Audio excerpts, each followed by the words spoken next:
কে? Mister Sen? হ্যাঁ হ্যাঁ হ্যাঁ, আচ্ছা আমি এখনই আসছি।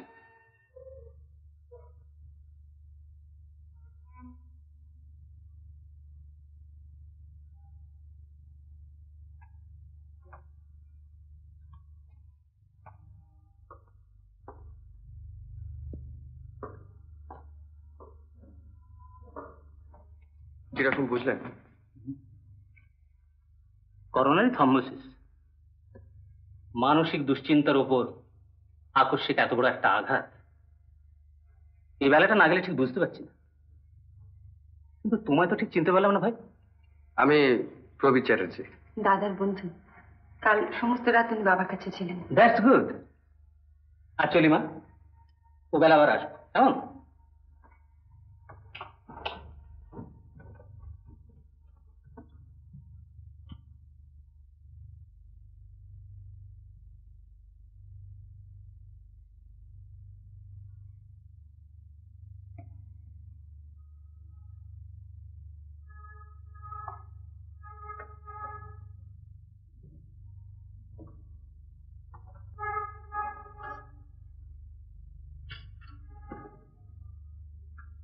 মিস সেন।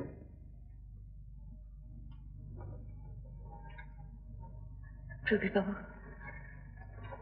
আমি আমি বিশ্বাস করতে পারছি না। দাদার স্মৃতিতে সব ঘর ভরে আছে। আমি বুঝতে পারছি না,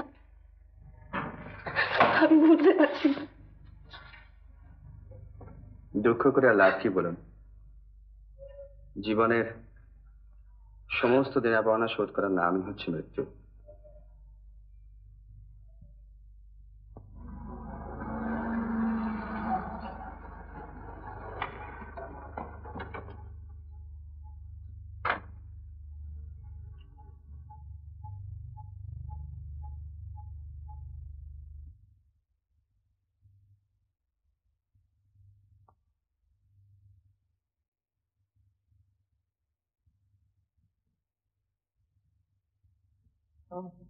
এখন একটু ভালো আছেন? যাক, বাঁচা গেল। যা দুশ্চিন্তায় পড়েছিলাম, এমন কষ্টে, মানে ওপরওয়ালাদের সঙ্গে ঝগড়া করে চলে এসেছি। ট্রান্সফারের জন্য অ্যাপ্লাই করেছি, মনে হচ্ছে হয়ে যাবে। হতেই হবে, তাহলে তোমাদের দেখবে কে? চলো বাবার সঙ্গে দেখা করে আসি। ভাই, তবে নিচের ঘরে এক ভদ্রলোককে দেখলাম, চিনি বলে মনে হলো না তো? ও উনি প্রবীর বাবু।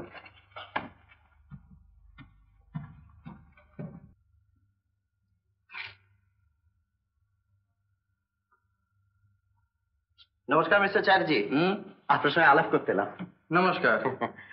আরো তুমি মুখে আপনার সব কথা শুনেছি। সত্যি ওদের এই বিপদের সময় আপনি না থাকলে যে কি হতো।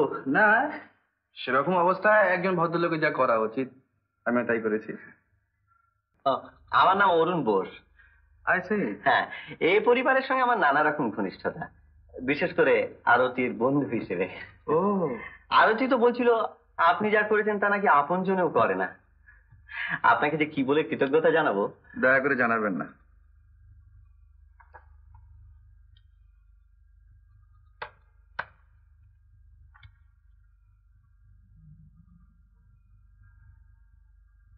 সিগারেট? No thanks.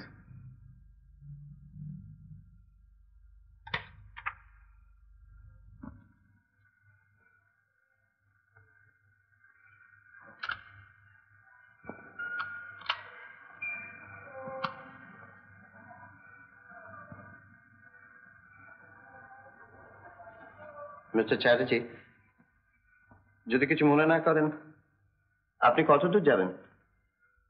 তা বরং একটু দূরই হবে। দূর? তাহলে তো আপনার এই বিকেল থাকতে রওনা হওয়া উচিত।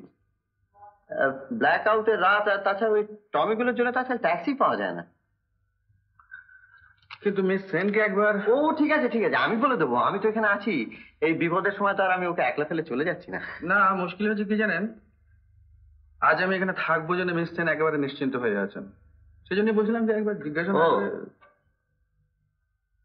I see.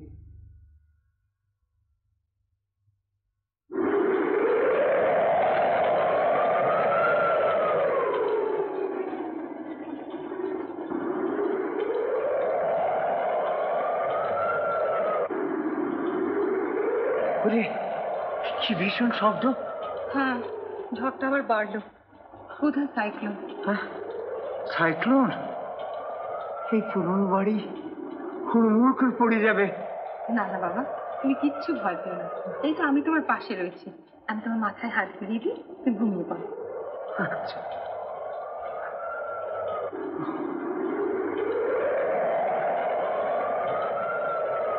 আরে সে আসবে না? কি বাবা, অরুণ বাবু? না না, ওই যে রথিনীর বন্ধু। প্রবীর বাবু? হ্যাঁ হ্যাঁ হ্যাঁ, আসবে না? কি করে আসবে, যা ঝড় বৃষ্টি। তাও তো বটে, সত্যি তো। টেলিফোন বাজছে বলে মনে হচ্ছে। আমি দেখছি।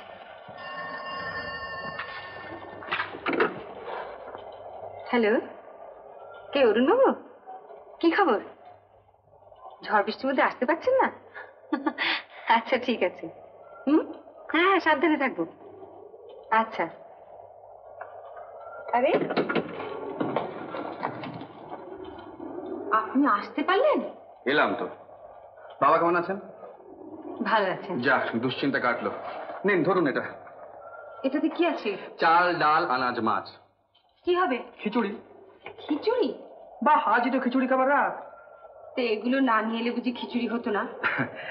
না, ঠিকটা নয়, মানে এনে খাওয়ার একটা মজা আছে তো। বুঝেছি। তার আগে এই জামা কাপড়গুলো ছাড়তে হবে তো। হ্যাঁ, একেবারে ভিজে সপসপে হয়ে গেছে। আচ্ছা, বাবার ধুতি পাঞ্জাবিতে হবে না? ধুতিটা হলেও হতে পারে, কিন্তু পাঞ্জাবিটা হয়ে যাবে।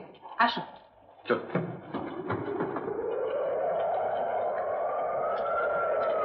আর একটু দিন।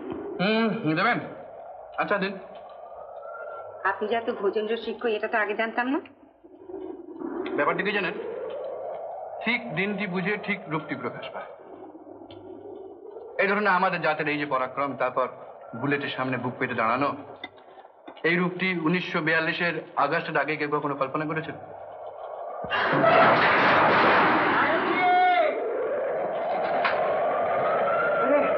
দেখলি তো, বাড়ির সামনেটা পড়ে গেছে। এবার সমস্ত বাড়িটা ভেঙে পড়বে রে। না না, কিচ্ছু হয়নি। আপনার ভয় পাবার কিচ্ছু নেই, এ বাড়িতে কিছু হয়নি। আহা, শব্দ শুনলে না? ও বোধহয় অন্য কারো টিনের চাল আমাদের বাড়ি ছাদে এসে পড়েছে। আপনি শুয়ে পড়ুন তো। তুমি বলছো? আমি বলছি, আমি একজন ইঞ্জিনিয়ার, আমি বলছি এরকম সাইক্লোনে এ বাড়িতে কিচ্ছু হবে না। আচ্ছা আপনি শুয়ে পড়ুন। আচ্ছা, সে কর বাবা। ভগবান, এই ঝড় কি আর থামবে না? উফ, মা।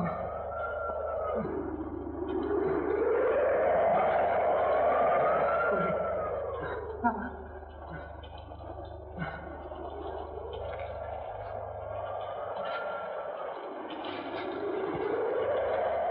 আপনি খাওয়া দাওয়া সেরে বিশ্রাম করুন, আমি এখানে আছি। কিন্তু আপনার তো খাওয়াই হলো না। ভোজন রসিক বলে কি সবটাই আমাকে খেতে হবে? আমি খেয়েছি, আপনি যান। না, আমিও থাকি। আপনি থাকবেন না। মিছিমিছি দুজনের রাত জেগে কোনো লাভ নেই। আমি বরং ভোর রাত্রে আপনাকে ডেকে দেবো। যান।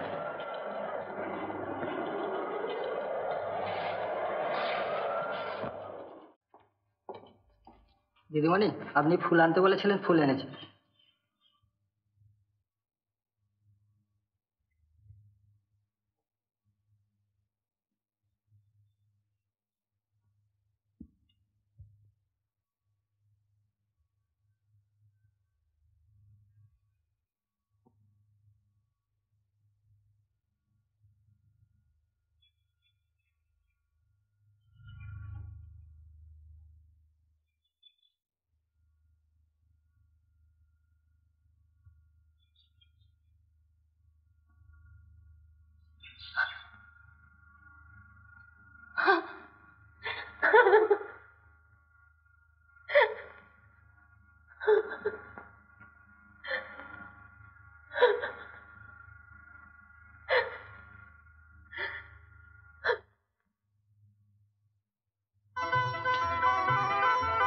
প্রতি, প্রবীর, তুমি এসেছো? আমি যে তোমাকে প্রতি মুহূর্তে চাইছিলাম। তাই তো এলাম। ভয় কি? দিদিমণি, দিদিমণি,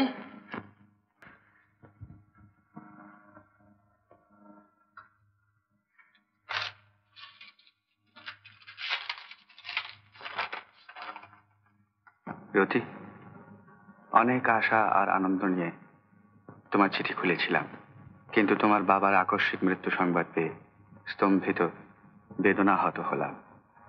এ সময় তোমার পাশে ছুটে যেতেই মন চায়, কিন্তু আমি নিরুপায়, সামরিক নিয়মে বাঁধা।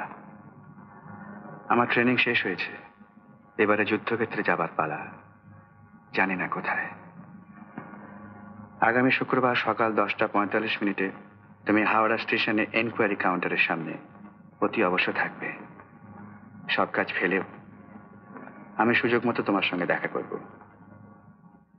জীবন মরণের সন্ধিক্ষণে পৌঁছবার আগে আমি অন্তত একটিবার তোমার সঙ্গে মিলিত হতে চাই। দেখো যেন ভুল না হয়। 10:45 সময়। ভালোবাসা নিও, প্রবীর। চল তাহলে। কোথায়? কোথায় মানে? হাওড়া স্টেশনে। কেন, তোর মনে নেই? আর বাবা তোকে ফোন করেননি? ও হ্যাঁ, কিন্তু কিন্তু কি রে, চল, নিচে যে গাড়ি দাঁড়িয়ে রয়েছে।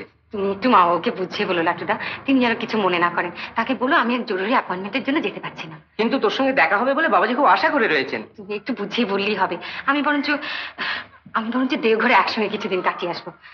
আচ্ছা দেখি।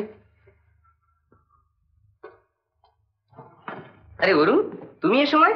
হ্যাঁ, একটু আরতির সঙ্গে। ও, আরতি তোমার সঙ্গেই বেরোবে, তাই বুঝি? আচ্ছা যাও, তৈরি হয়ে বসে আছে। আমি চলি, আমাকে আবার হাওড়া স্টেশন যেতে হবে। হাওড়া স্টেশনে কেন? হ্যাঁ, ওই ডাক্তারটা পরামর্শ দিয়েছে বাবাকে নিয়ে একটু বাইরে যাওয়ার জন্য, তাই আজ বাড়ির সকলের সঙ্গে একটু দেওঘরে পাঠিয়ে দিচ্ছি। চলি, হ্যাঁ? আচ্ছা।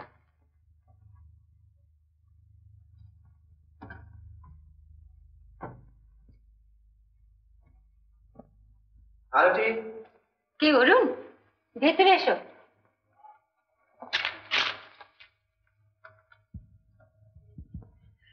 সত্যি বলছি, আজ আমি খুব খুশি।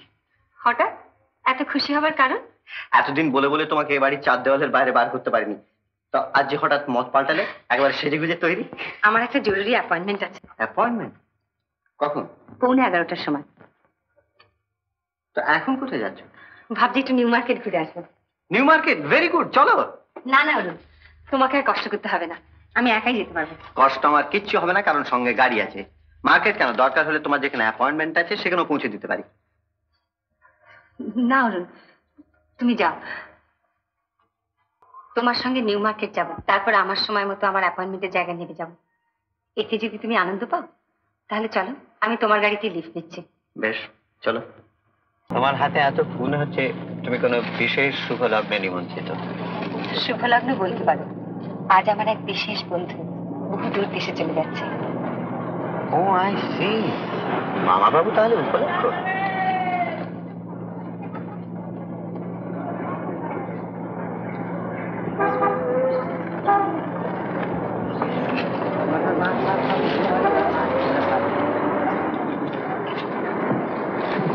এ কি, এখানে থামলে যে? চলো একটু চা খাওয়া যাবে। না না, এখন চা খাবার সময় নেই, আমার দেরি হয়ে যাবে।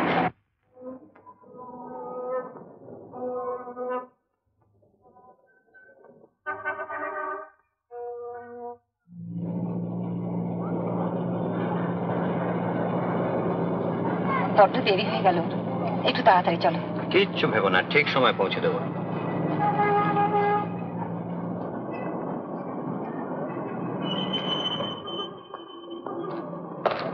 Hello Chatterjee, good heavens, you are still waiting. যাবে না? যাবো, তুমি এগো। একদম টাইম নেই, তাড়াতাড়ি এসো। হ্যাঁ,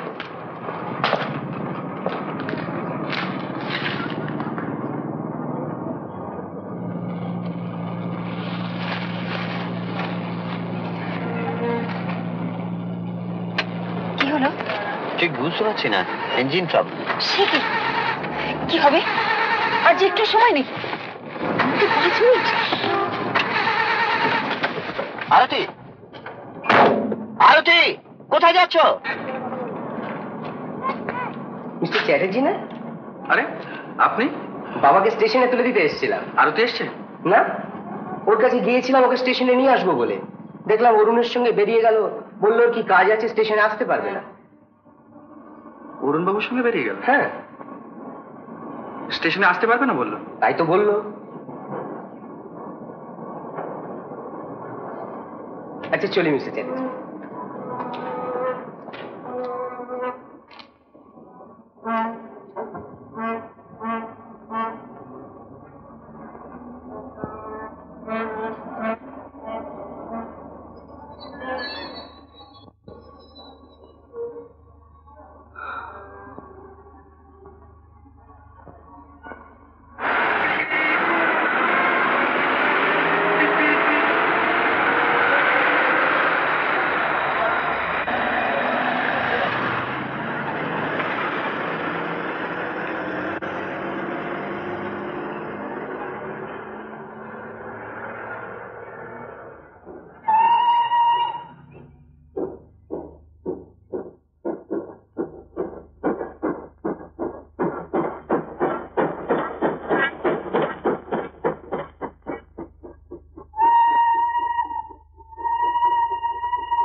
আরতি, এই তোমার কাছে আমার শেষ চিঠি। সেদিন তোমার স্টেশনে আসতে বলেছিলাম, শুধুমাত্র দেখা করেই চলে যাব বলে নয়। ভেবেছিলাম বলবো, রতি, বিদায়ের আগে আমাদের জীবনের দেওয়া নেওয়াটা সেরে যায়, যার পরে হারিয়েও আমরা কেউ কারোর কাছ থেকে হারাবো না। কিন্তু তা পারলাম না, কারণ অরুণবাবুর সঙ্গে তোমার ভাবি সম্পর্কের কথাটা তুমি আমাকে বলনি। কেন বলনি তুমিই জানো। লাটুবাবুর মুখে সব কথা শুনে এতদিনের সঞ্চিত উৎসাহটা একেবারেই মুছে গেল। যাক, ভালোই হয়েছে, যুদ্ধে এসে মৃত্যু ভয়হীন হয়ে গেলাম। প্রবীর।